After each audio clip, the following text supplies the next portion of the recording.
আসসালামু আলাইকুম। আমাদের সবাইকে স্বাগতম আমাদের সায়েন্স পাথ পিটি ইউটিউব চ্যানেলে। আমাদের বায়োলজি পরীক্ষা খুব শীঘ্রই। তো পরীক্ষার আগের ২ দিন ছুটি আছে। ২ দিনে তো আর বই শেষ করা সম্ভব না বা সবকিছু পড়াও সম্ভব না। এজন্য আমরা তোমাদের জন্য নিয়ে আসছি দাগানো বই রিভিশন। পরীক্ষার আগে এই দাগানো লাইনগুলো একবার পড়ে যাও। পুরো বই তো পড়ার সময় হবে না। তো আশা করা যায় এগুলো থেকে তোমরা ২৫ টা এমসিকিউ কমন পাবে ইনশাআল্লাহ। এছাড়াও কোথায় থেকে সৃজনশীল হয়, কি সৃজনশীল হয়, কিভাবে কোয়েশ্চেন হয়, আমরা সে বিষয়েও একটু আলোচনা করব। তো ১ম অধ্যায় জীবন পাঠ। এখানে ১ম লাইনটা দেখো, মানব সভ্যতা বিকাশে বর্তমান শতকের চ্যালেঞ্জ হচ্ছে উৎপাদন, চিকিৎসা শাস্ত্রের উন্নয়ন এবং বিরূপ পরিবেশে জীবনের অস্তিত্ব রক্ষা। এইখানে কিভাবে কোয়েশ্চেন হতে পারে? এটা একটা বহুপদী কোয়েশ্চেন হতে পারে। যেমন কোয়েশ্চেন থাকতে পারে মানব সভ্যতার বিকাশের বর্তমান শতকের চ্যালেঞ্জ, উৎপাদন, স্বাস্থ্যের উন্নয়ন, বিরূপ পরিবেশে জীবনের অস্তিত্ব। এখানে কিন্তু ১ আর ৩ মানে চিকিৎসা শাস্ত্র বলছে, স্বাস্থ্য বলেনি। তারপর জীবনের জীববিজ্ঞানের ধারণা। এখানে জীববিজ্ঞানকে ইংলিশটাও বলা হয়েছে। জীববিজ্ঞানকে ইংরেজিতে বায়োলজি বলা হয়। এটি মূলত একটি গ্রিক শব্দ থেকে তৈরি। এখানে এটা খুবই ইম্পোর্টেন্ট। গ্রিক তাহলে বায়োলজি শব্দটা কোন শব্দ থেকে উৎপত্তি লাভ করেছে? গ্রিক শব্দ। গ্রিকটা হাইলাইট করো। গ্রিক। ২ টা গ্রিক শব্দ আছে। একটা হচ্ছে বায়োস আরেকটা হচ্ছে লোগোস। বায়োস, বায়োস শব্দটার অর্থ হচ্ছে জীবন এবং লোগোস শব্দটির অর্থ হচ্ছে জ্ঞান। এই বায়োস এবং লোগোস ২ টা গ্রিক শব্দ থেকে গঠিত হয়েছে বায়োলজি শব্দ। এই জিনিসটা মনে রাখতে হবে। বায়োলজি শব্দটা একটা গ্রিক শব্দ। তো জীববিজ্ঞানের ২ টা শাখা আছে প্রধানত। একটা হচ্ছে উদ্ভিদ বিজ্ঞান, আরেকটা হচ্ছে প্রাণী বিজ্ঞান। আ উদ্ভিদ বিজ্ঞান যেটা আছে সেটাকে ইংলিশে বলা হয় বোটানি এবং প্রাণীবিজ্ঞান যেটা আছে সেটাকে ইংলিশে বলা হয় জুওলজি। এখানে দেখো ২ টা লাইন লেখা আছে বোটানি এবং জুওলজি। বোটানি, বোটানির যে আবিষ্কারক সেটা হচ্ছে থিওফ্রাস্টাস। এটা হয়তো তোমাদের বইয়ে নাই বাট এটা একটু জ্ঞানের জন্য বলে রাখলাম এবং ইন্টার এটা তোমাদের আছে। তাহলে কি হলো? বোটানি, উদ্ভিদ বিজ্ঞানের আ ইংলিশে বলা হয় বোটানি এবং বোটানির আবিষ্কারক হিসেবে ধরা হয় থিওফ্রাস্টাসকে।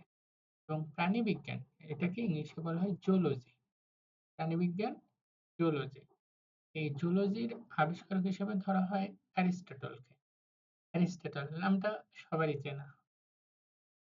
আ যদি কখনো শুধু এমন আসে যে বায়োলজির আবিষ্কারক কে? তখন বলতে হবে অ্যারিস্টটল। আর যদি স্পেসিফিক ভাবে আসে বোটানি, থিওফ্রাস্টাস, জুওলজি, অ্যারিস্টটল। দেন আরেকটা কথা হচ্ছে তোমাদের বইয়ে আছে এই বায়োলজি শব্দটা ১ম ব্যবহার করে ল্যামার্ক তার লিখিত একটি বই। এটা তোমাদের বইয়ে আছে। খুব সম্ভবত ওই রক্তের অধ্যায়টা আছে না? জিনের অধ্যায়টা ওখানে। তো এখানে একটু জানায় রাখলাম যে বায়োলজি শব্দটা সর্বপ্রথম ব্যবহার করেছে বিজ্ঞানী ল্যামার্ক। জীববিজ্ঞান অনেকগুলো শাখা। এই কারণে জীববিজ্ঞানকে ২ টি ভাগে ভাগ করা হয়। একটা হচ্ছে ভৌত জীববিজ্ঞান, আরেকটা হচ্ছে ফলিত জীববিজ্ঞান। তো এই বিষয়টা এখান থেকে এমসিকিউ আসে এবং এই জায়গাটা খুবই গুরুত্বপূর্ণ। দেখো, ১ম হচ্ছে ভৌত জীববিজ্ঞান। ভৌত জীববিজ্ঞান শাখায় তত্ত্বীয় বিষয় নিয়ে আলোচনা করা হয়ে থাকে। তাহলে জীববিজ্ঞান কোশ্চেন যদি আসে ভৌত জীববিজ্ঞান কাকে বলে? তাহলে জীববিজ্ঞানের যে শাখায় তত্ত্বীয় বিষয় নিয়ে আলোচনা করা হয়ে থাকে তাকে ভৌত জীববিজ্ঞান। এই ভৌত জীববিজ্ঞানের অনেকগুলো শাখা আছে। যেমন অঙ্গসংস্থান, মরফোলজি, শ্রেণীবিন্যাসবিদ্যা বা ট্যাক্সোনমি। এখানে কিন্তু ইংলিশ টার্মগুলো জানতে হবে। কারণ পরীক্ষায় অনেক সময় দেখা যায় ইংলিশ শব্দগুলো দিয়ে কোশ্চেন বা এমসিকিউ আসে। তখন কিন্তু যদি না পড়ো তাহলে কিন্তু জানতে পারবা না। এরকম অঙ্গসংস্থান, মরফোলজি, শ্রেণীবিন্যাসবিদ্যা বা ট্যাক্সোনমি, শারীরবিদ্যা বা ফিজিওলজি, হিস্টোলজি, ভ্রূণবিদ্যা বা এমব্রায়োলজি, কোষবিদ্যা, সাইটোলজি, বংশগতিবিদ্যা বা জেনেটিক্স, বিবর্তনবিদ্যা বা ইভোলিউশন, বাস্তুবিদ্যা বা ইকোলজি, এন্ডোক্রাইনোলজি বা হরমোন যেখানে কাজ করা হয়, জীব ভূগোল আর ভৌগোলিক সীমারেখায় আয়োজন করে। এই বিষয়গুলো শুধু এত সহজ না। এখানে তোমার কোয়েশ্চেন এমন হতে পারে যে, নিচের কোনটি ভৌত জীববিজ্ঞানের অংশ? আর নিচের কোনটি ফলিত জীববিজ্ঞানের অংশ? ৩ টা ২ টা এখান থেকে দিল, ভৌত থেকে দিল, ১ টা ফলিত থেকে দিল। বহুপদীতে এমন কোয়েশ্চেন হতে পারে। এইটুকু হলো এইটুকু। এখন এর ভেতরেও কোয়েশ্চেন হতে পারে। তোমার কোয়েশ্চেন দিবে অঙ্গসংস্থান বা দৈহিক গঠন বর্ণনা করা হয় জীববিজ্ঞানের কোন শাখায়? মরফোলজি, ফিজিওলজি, হিস্টোলজি না ইভোলিউশন? তখন কিন্তু একে মরফোলজি হবে। কারণ ওদের যে ১ম টাই দেহের অঙ্গসংস্থান এবং দৈহিক গঠন বর্ণনা করা হয় মরফোলজি বিভাগে। বুঝছো? এই কারণে এই যে এইভাবে কোয়েশ্চেন হয়। ভেতর থেকেও হয়, থেকেও হয়। এ কারণে এই জায়গাটা খুবই গুরুত্বপূর্ণ। আমরা ভালোভাবে পড়ি। অঙ্গসংস্থান বা মরফোলজি। জীবের সার্বিক অঙ্গসংস্থানিক বা দৈহিক গঠন বর্ণনা করা হয় এ শাখায়। তাহলে জীবের অঙ্গসংস্থানিক বা দৈহিক গঠন জীববিজ্ঞানের কোন শাখায় আলোচনা করা হয়? অঙ্গসংস্থান। এখন আমাদের দেহের বা যেকোনো প্রাণীর দেহকে ২ ভাগে ভাগ করা হয়। একটা বহিঃঅঙ্গসংস্থান আর একটা অন্তঃসংস্থান। অঙ্গসংস্থান সেটা হলো এক্সটার্নাল মরফোলজি, যেটা অঙ্গসংস্থান সেটা ইন্টারনাল মরফোলজি। এখন এখানে ২ টা জিনিস বহি এবং অন্ত। জীববিজ্ঞানে তুমি যখনই বহি পারবা, এটাই হবে এক্সটার্নাল। আর যেখানে অন্ত পাবা সেখানে হবে ইন্টারনাল। একদম কমন একটা বেসিক যে বহি বললে সেটা এক্সটার্নাল এবং অন্ত বললে সেটা ইন্টারনাল। শ্রেণীবিন্যাস বিদ্যা বা ট্যাক্সোনমি মানে এখানে শ্রেণীবিন্যাসের রীতিনীতিগুলো আলোচনা। শারীরবিদ্যা বা ফিজিওলজি।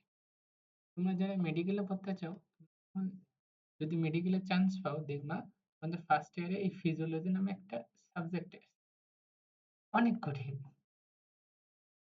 ফিজিওলজি। দেখো জীববিজ্ঞানে অঙ্গ-প্রত্যঙ্গের জৈব রাসায়নিক কার্যাবলী যেমন শ্বসন, রেচন, সালোক সংশ্লেষণ ইত্যাদি এ বিষয়ে আলোচনা করা হয়। এটা খুবই ইম্পোর্টেন্ট।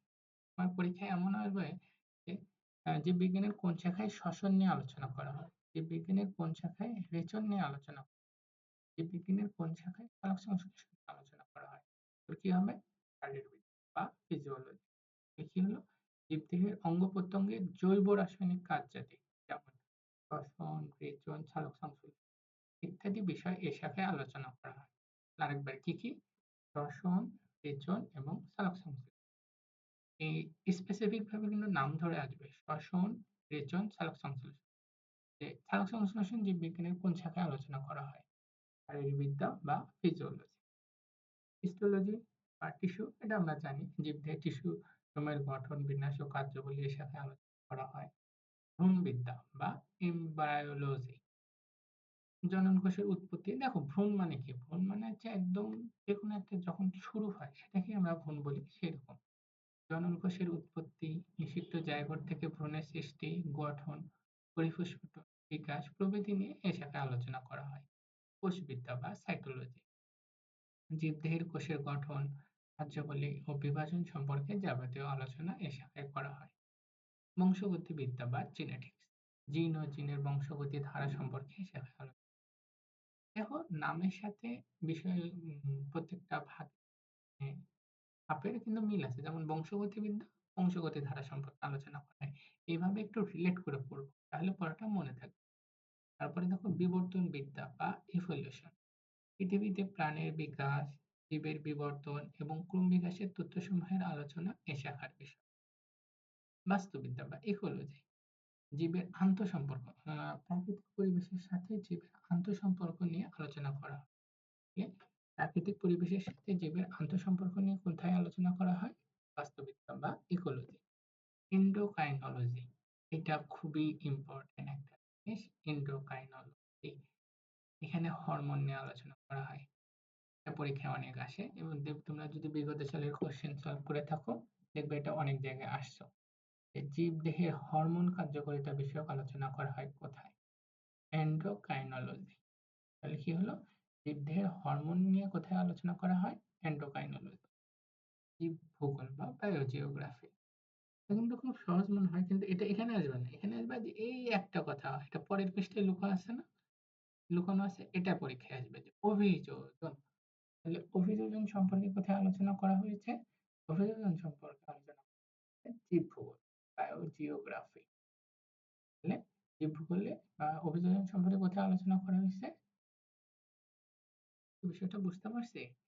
এখান থেকে কেমন কোশ্চেন হবে, কি, কি পড়তে হবে? আশা করি বুঝতে এরপর আসে ফলিত জীববিজ্ঞান। আ এটা ছিল ভৌত জীববিজ্ঞান। ভৌত জীববিজ্ঞানে কোন বিষয়গুলো নিয়ে আলোচনা করা হয়েছে?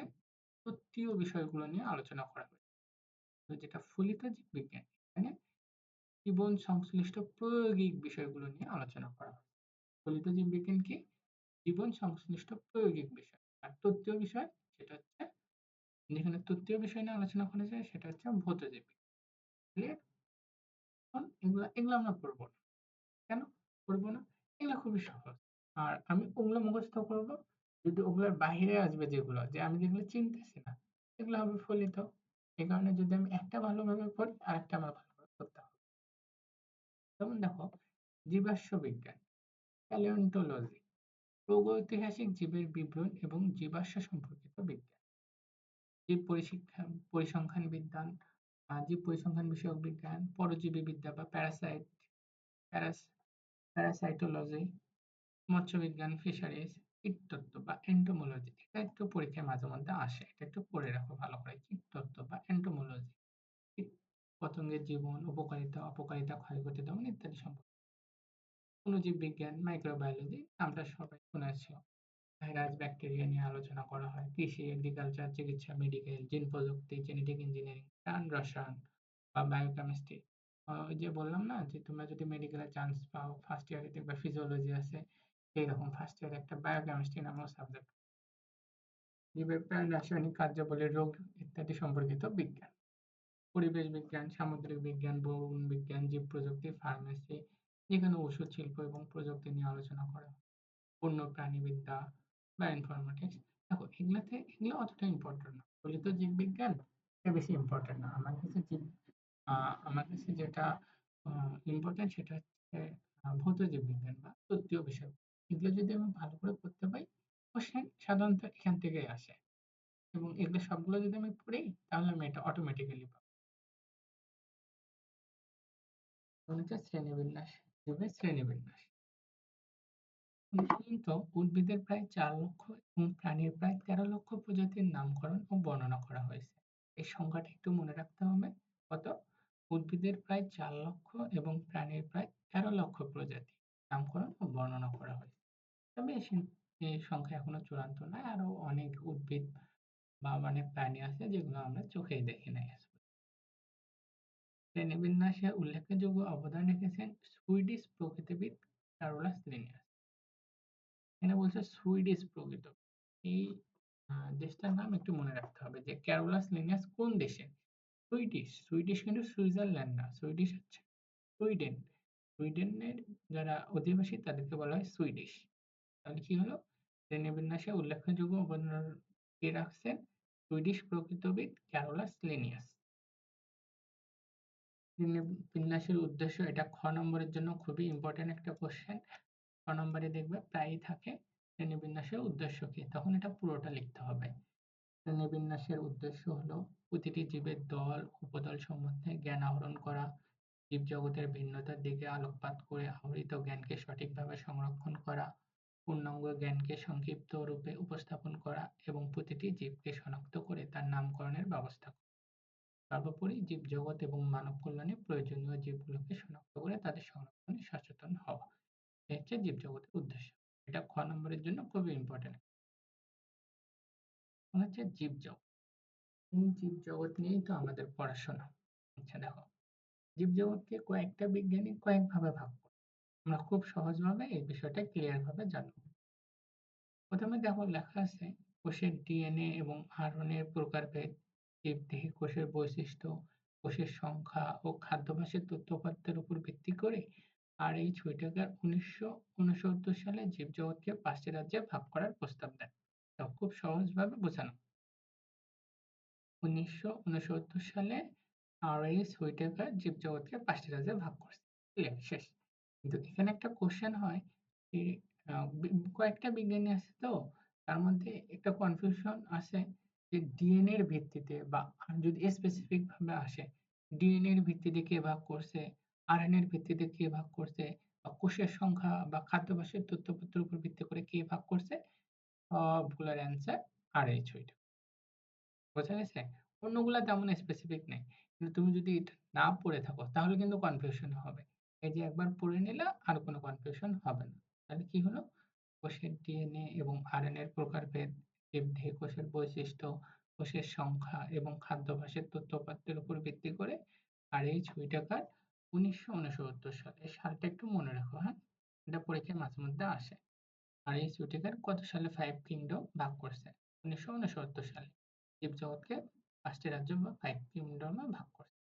কিন্তু পরবর্তীতে মার্গেউলিস, একজন ১৯৭৪ সালে আর.এইচ. এর শ্রেণীবিন্যাসের পরিবর্তিত ও বিস্তারিত রূপ দেন।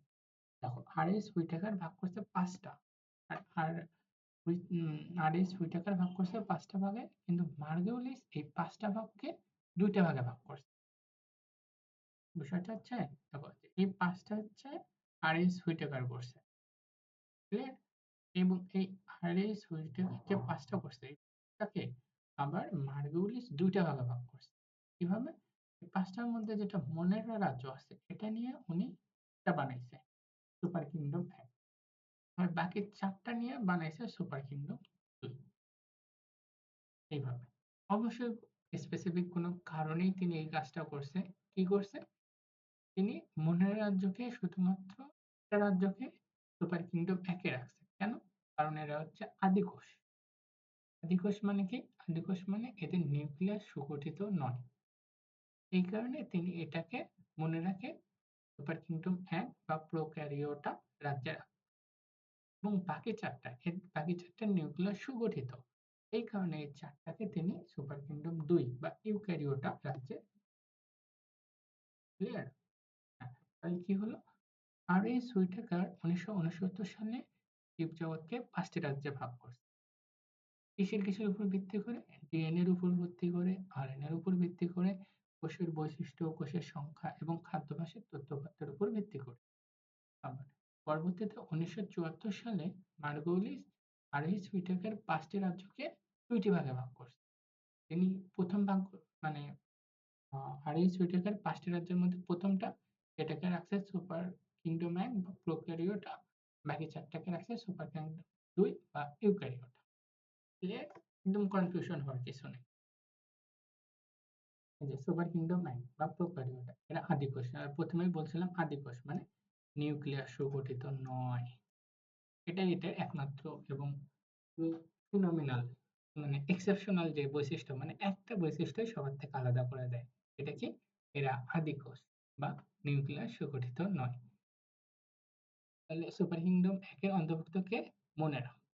এখানে ৫ টা রাজ্য আছে। এই ৫ টা রাজ্যই আমাদের খুব ভালো করে পড়তে হবে। এবং পরীক্ষায় সৃজনশীল এখান থেকেই আসবে।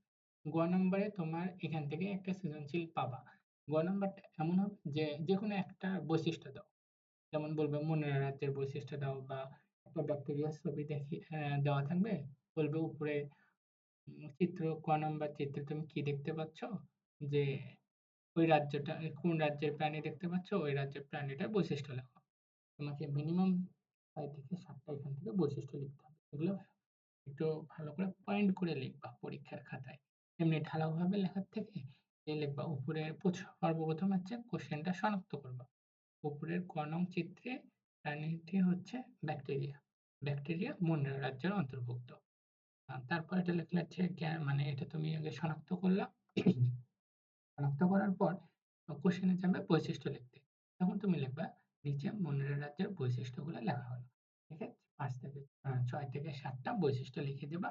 সবশেষে উদাহরণ। তাহলে দেখবা তুমি ৩ এ ৩ পাবা।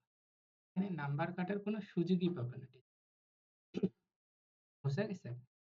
মনে রাখা। তো এখান থেকে ৬ টা বা ৭ টা পয়েন্ট তুমি মুখস্থ করবা, কারণ এটা আর এখান থেকে যে এমসিকিউ গুলো লাগবে আমি শুধু সেগুলা মনে রাখ। ১ কোয়েশ্চেন। এটা আগেই বলছি যে আদিকোষ মানে সুগঠিত নিউক্লিয়াস না। এরা এদের নিউক্লিয়াস এবং নিউক্লিয়ার পর্দা নেই। কোষ বিভাজন দ্বি-বিভাজন প্রক্রিয়ায় সম্পূর্ণ হয়। কোষ বিভাজন হচ্ছে ৩ টা। প্রথমটা হচ্ছে অ্যামাইটোসিস, মাইটোসিস এবং মিয়োসিস। ৩য় অধ্যায়ে আমরা এর বিস্তারিত পড়বো। আমরা জাস্ট একটু শুনে রাখলাম যে কোষ বিভাজন ৩ টা। তার মধ্যে ১ম টা বা অ্যামাইটোসিস, অ্যামাইটোসিস এবং দ্বিবিভাজন প্রায় সেমই। তো ১ম টার মাধ্যমে সম্পন্ন হয় এটা, দ্বিবিভাজন প্রক্রিয়া। একটা ইম্পোর্টেন্ট এমসিকিউ। অন্যান্য রাজ্যে দ্বিবিভাজন প্রক্রিয়া সম্পন্ন কোষ বিভাজন। এরা প্রধানত শ্বসন পদ্ধতিতে খাদ্য গ্রহণ করে। এই ৫ টা রাজ্যের সবচেয়ে ইম্পোর্টেন্ট এমসিকিউ কি জানো? উদাহরণগুলো। নীলাভ সবুজ শৈবাল ব্যাকটেরিয়া। তোমার পরীক্ষায় আসবে নিচের কোনটি মোনেরা রাজ্যের প্রাণী? নিচের কোনটি প্রোটিস্টা রাজ্যের প্রাণী? নিচের কোনটি ফাঞ্জাই রাজ্যের প্রাণী?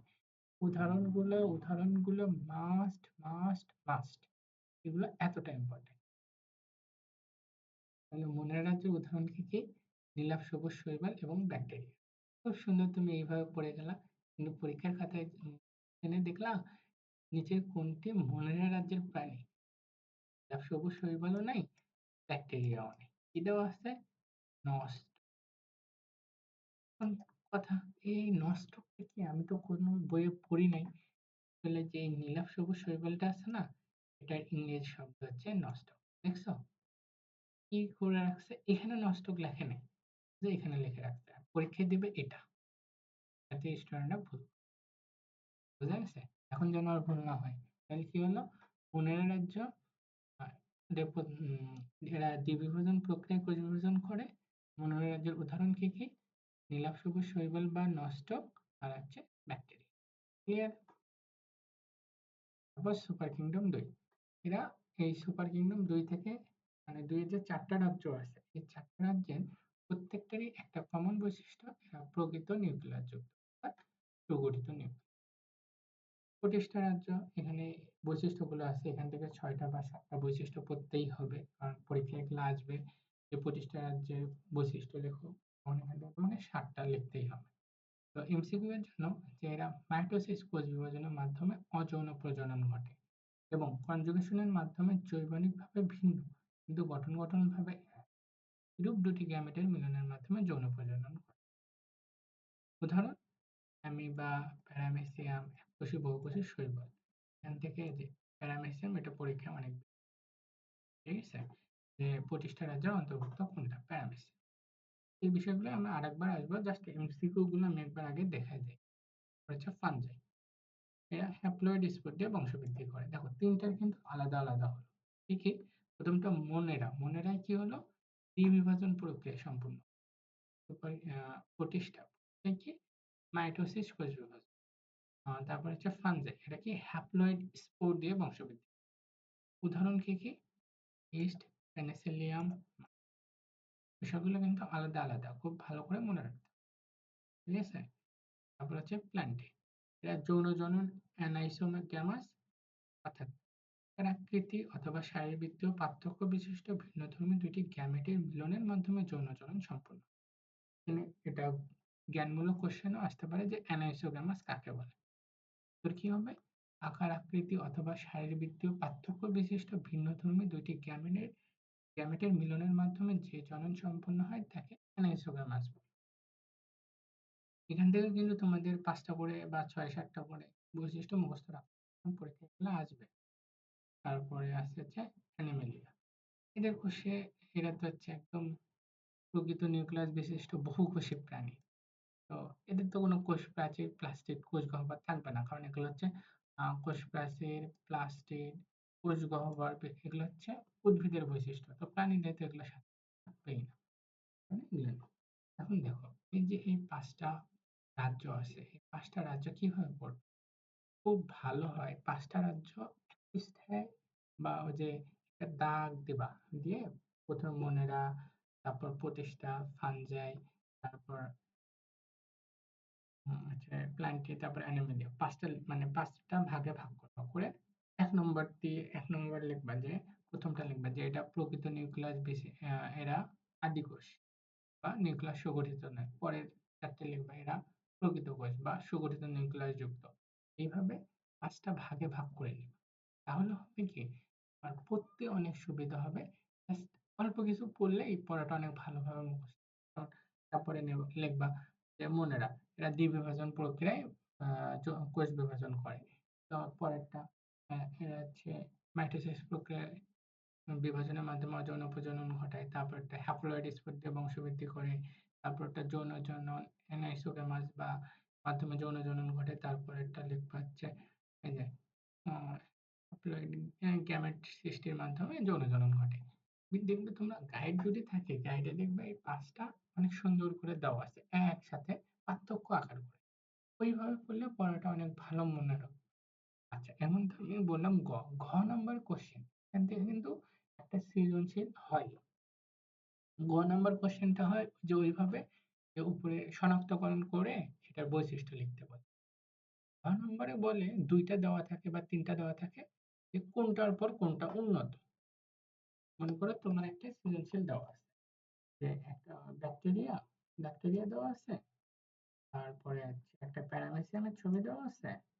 আরেকটা দেওয়া আছে কাঁঠাল গাছ বা যেকোনো একটা গাছ।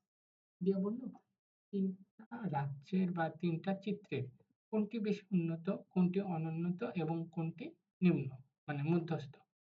তখন তোমাকে কি করতে হবে? ১ম এ শনাক্ত করতে হবে যে উপরের ক নং চিত্রটি নষ্ট, খ নং চিত্রটি প্যারামেসিয়াম এবং গ নং চিত্রটি একটি গাছ। এই ৩ গাছ। ক নং ক নংটি অ্যামিবা বা ক নংটি মনের রাজ্যের অন্তর্গত, খ নংটি অ্যামিবা রাজ্যের অন্তর্গত এবং গ নংটি প্ল্যান্টি রাজ্যের অন্তর্গত। এই ৩ টা ১ম এ কি করবে? তুলনামূলক একটু আলোচনা করবে। যে ১ম এ অ্যামিবার বৈশিষ্ট্য লিখলা ৩ টা, তারপরে লিখলা আ তারপরে প্ল্যান্টের বৈশিষ্ট্য লিখলা ৩ টা, তারপর ফানজাই বা যেটা দেওয়া থাকবে সেটার ৩ টা বৈশিষ্ট্য লিখলা। লিখে তারপর একটু নিজের মতামত দেবা। যে উপরোক্ত আলোচনা থেকে দেখা যাচ্ছে যে মোনেরা সবচেয়ে নিম্নতর, তার থেকে উন্নত ফানজাই, তার থেকে উন্নত প্ল্যান্টি, তার থেকে উন্নত অ্যানিমেলিয়া। এইভাবে আ সুতরাং বলা যায় যে অ্যানিমেলিয়া সবচেয়ে উন্নত প্রাণী এবং মোনেরা সবচেয়ে নিম্নতর প্রাণী। কোশ্চেনটা এইভাবে লিখলে তুমি ৪ এ ৪ পাবে। এতে টিচার অনেক খুশি হবে। ওই যে বলছে যে উন্নত কি? তুমি এভাবে সাজাইলা, ১ম এ শনাক্ত করলা, শনাক্ত করে তারপরে একটু তাদের বৈশিষ্ট্য লিখলা। তারপরে তোমার মতামতের মাধ্যমে তুমি প্রমাণ করে দিলা যে কে সবচেয়ে উন্নত আর কে অনুন্নত। একদম খুশি হয়ে যাবে। তোমাকে ৪ এ ৪ দিয়ে। বোঝা গেছে? এভাবে লিখতে হবে। ক্লিয়ার কি এই ৫ টা? ৫ টা কিন্তু খুবই ইম্পোর্টেন্ট। আর এমসিকিউ এর জন্য আমি যেগুলো দাগা দিছি এগুলো পড়লেই হবে। এর বাইরে পড়া লাগবে না। এতে কিন্তু সৃজনশীল আসে। ভালো করে পড়ো, হ্যাঁ? শ্রেণীবিন্যাসের বিভিন্ন ধাপ। শ্রেণীবিন্যাসের ৭ টা ধাপ আছে। শ্রেণীবিন্যাস কি? শ্রেণীবিন্যাস হইতে একটা প্রাণীকে আ কোন রাজ্যে বা কোন পর্বে যাবে সেইভাবে ভাগ করা। আস্তে, আস্তে আরো ভালোভাবে শিখব। তো শ্রেণীবিন্যাসের ধাপ কয়টা? ৭ টা। কি, কি? রাজ্য, পর্ব, শ্রেণী, বর্গ, গোত্র, গণ, প্রজাতি। আর শুধু বাংলা নামটা না ইংলিশ নামও করতে হবে। Kingdom, phylum, class, order, family, genus. খুব সহজ। Kingdom, phylum, class, order, family, genus, species. কিন্তু সিরিয়ালি পড়তে লিখতে হবে। পরীক্ষায় আসলে কিন্তু এলোমেলো করে লেখা যাবে না। এই ৭ টা সিরিয়ালি লিখতে হবে। কি, কি? রাজ্য, পর্ব, শ্রেণী, বর্গ, গোত্র, গণ, প্রজাতি। ঠিক আছে? এটা খ নম্বরে কিন্তু আসে মাঝে মধ্যে যে আ শ্রেণীবিন্যাসের ধাপ কয়টি এবং কি, কি? শ্রেণীবিন্যাসের ধাপ কয়টা? শ্রেণীবিন্যাসের হচ্ছে ধাপ ৭ টা। কি, কি? রাজ্য, পর্ব, শ্রেণী, বর্গ, গোত্র, গণ, প্রজাতি। এই ৭ টা এবং এই ৭ টা কিন্তু সিরিয়ালি পড়তে হবে। সিরিয়ালি লিখতেও হবে। পরীক্ষায় আসলে ৭ টা সিরিয়ালি লিখতে হবে। এখানে একটা উম টার্ম আছে নেস্টেড হায়ারার্কি। এটা তোমার ক নম্বরের জন্য মাঝে মধ্যে আসে। যে বইয়ে দেওয়া নাই। তুমি পারলে একটু গাইড থেকে এই অ্যান্সারটা একটু পড়ে নিও যে নেস্টেড হায়ারার্কি কাকে বলে? ঠিক আছে?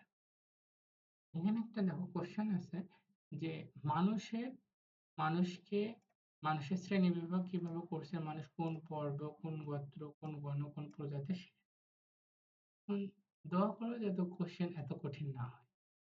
আমি টেস্ট পেপার সলভের সময় দেখছিলাম বেশ কয়েকটা কলেজ এই কোয়েশ্চেনটা দিয়ে রাখছিল যে মানুষের শ্রেণীবিভাগটা লিখো। তো এখানে দেওয়া আছে মানুষ, রাজ্য হচ্ছে অ্যানিমেলিয়া, পর্ব হচ্ছে করডাটা পর্বের প্রাণী, শ্রেণী হচ্ছে মাম্মালিয়া, বর্গ হচ্ছে প্রাইমেট, এরকম হোমো, তারপর প্রজাতি হচ্ছে স্যাপিয়েন্স।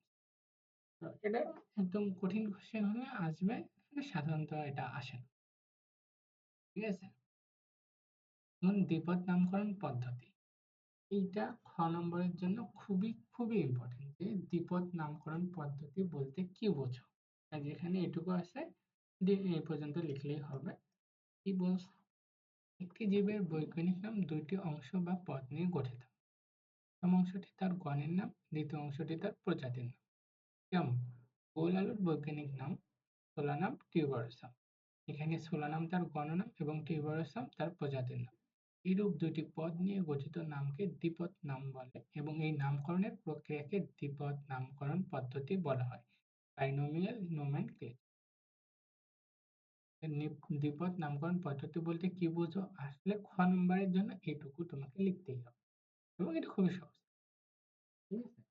এই প্রথম লাইনটা এটা তোমার এমসিকিউ এর জন্য দরকার। গোল আলুর বৈজ্ঞানিক নাম, এটাও তোমার এমসিকিউ এর মধ্যে মাঝে মধ্যে আসে, সোলানাম টিউবারসাম। ঠিক আছে? এখানে দুইটা পূর্ণ রূপ দেওয়া আছে, যেমন আইসিবিএন। আইসিবিএন এর পূর্ণ রূপ কি? International code of botanical nomenclature. ICZ এর পূর্ণ রূপ কি? International code of zoological nomenclature. দুটো পূর্ণ রূপ মাঝে মধ্যে তোমার ক নম্বরের যে আইসিবিএন এর পূর্ণ রূপ কি বা আইসিজেড এর পূর্ণ রূপ, দুইটা একটু শিখে রাখো। দেখো, এই নামকরণ যে করবো, দ্বিপদ নামকরণ পদ্ধতি, এটা কিন্তু করতে হবে ল্যাটিন ভাষা। এখানে আমরা কয়েকটা ভাষা, তিনটা টার্ম শিখলাম। একটা হলো গ্রিক। গ্রিক কি শিখছি? শিখছি হচ্ছে বায়োলজি শব্দটা উৎপত্তি হয়েছে গ্রিক শব্দ থেকে, এবং লোগোস হচ্ছে গ্রিক শব্দ ছিল। একটা ছিলাম সুইডিশ। সুইডিশ কি? ওই তো লিনিয়াস, ক্যারোলাস লিনিয়াসের ওখানকার মানে দেশের নাম। এখানে দেখো ল্যাটিন। ল্যাটিন হচ্ছে নামকরণ পদ্ধতি।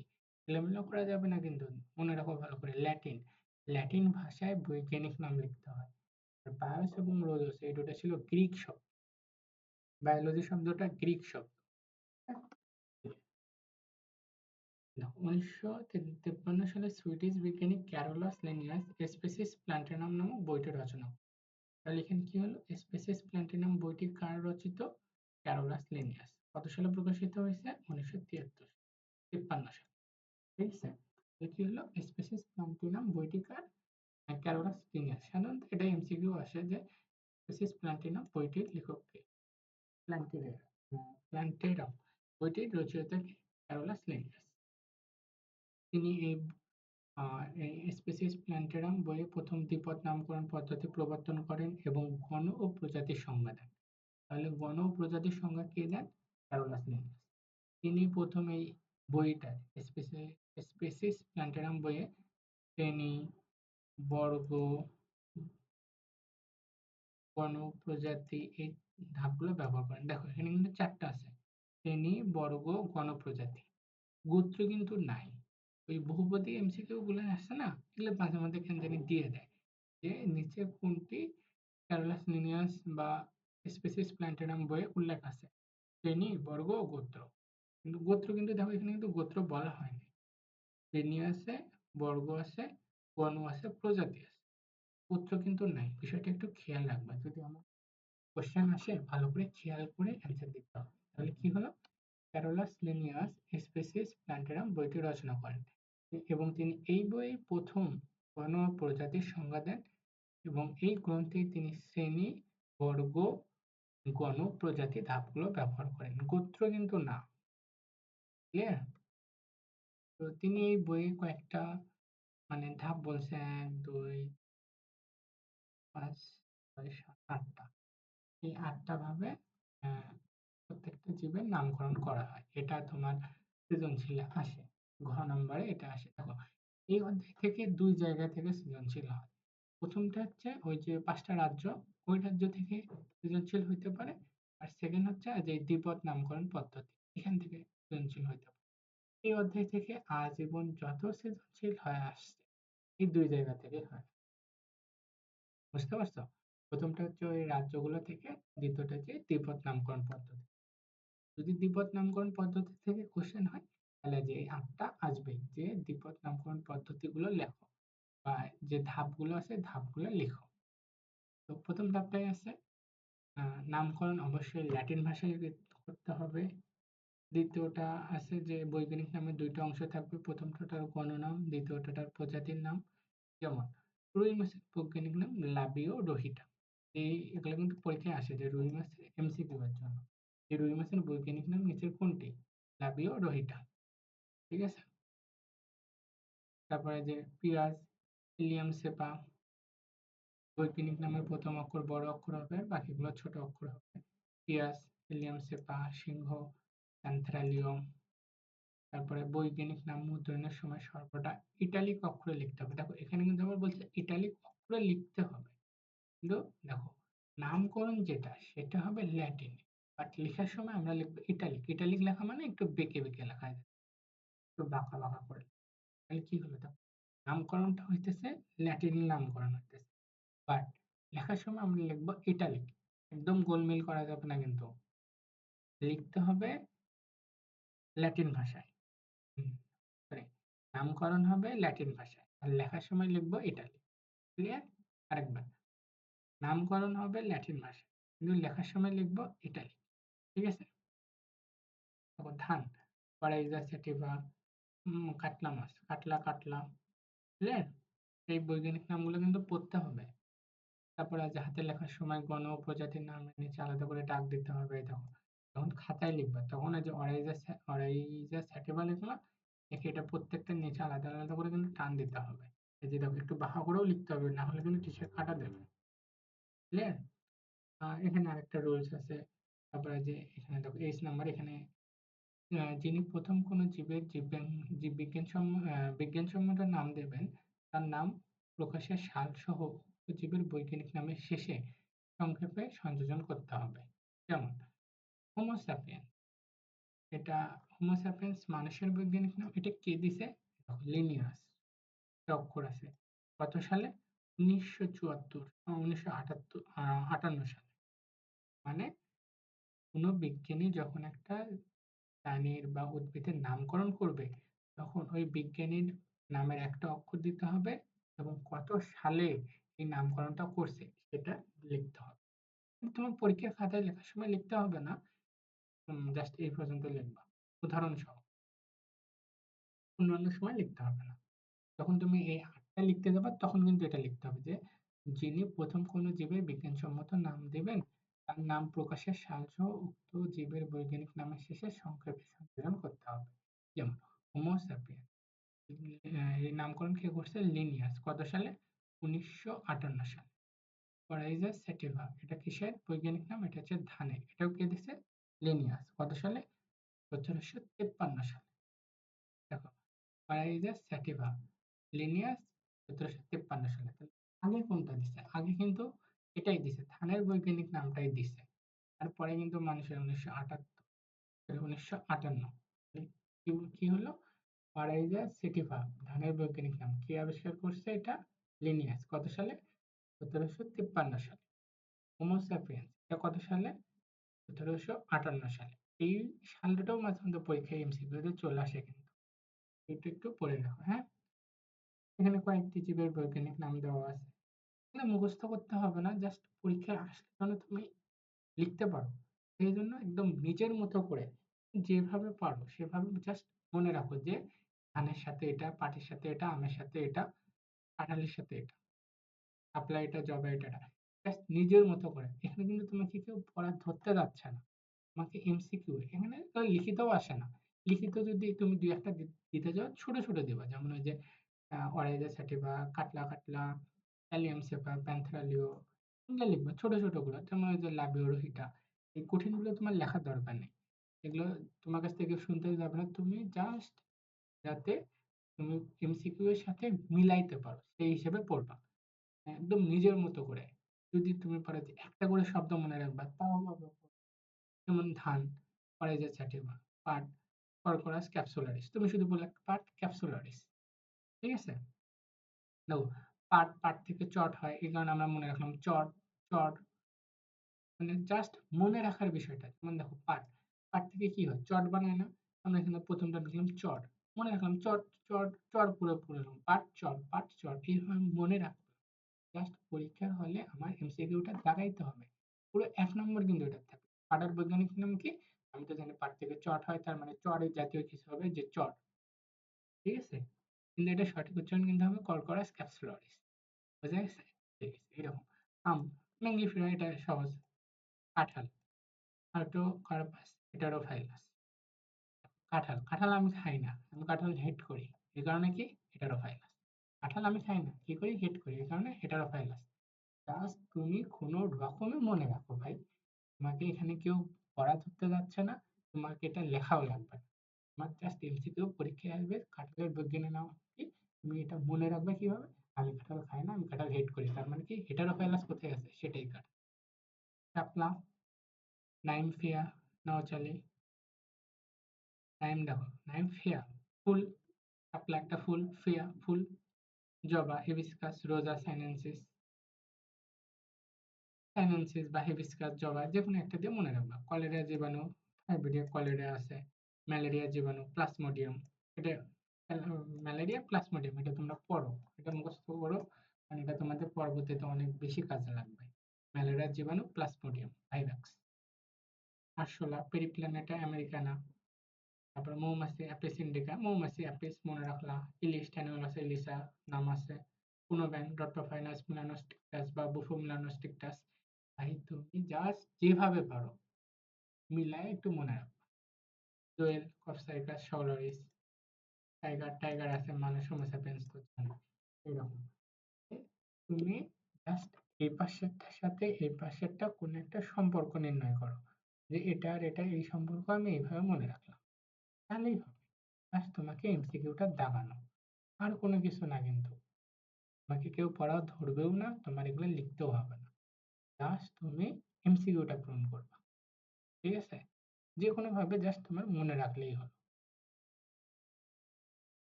তো ১ম অধ্যায় এ পর্যন্তই। পরবর্তীতে অধ্যায়ে তোমাদের সাথে আবার দেখা হবে। যদি তোমাদের কোনো কোয়েশ্চেন থাকে কমেন্ট বক্সে লিখতে পারো। যদি ক্লাসটি তোমাদের ভালো লেগে থাকে লাইক পরীক্ষা ভালোভাবে দাও। তোমাদের সবার জন্য অনেক দোয়া।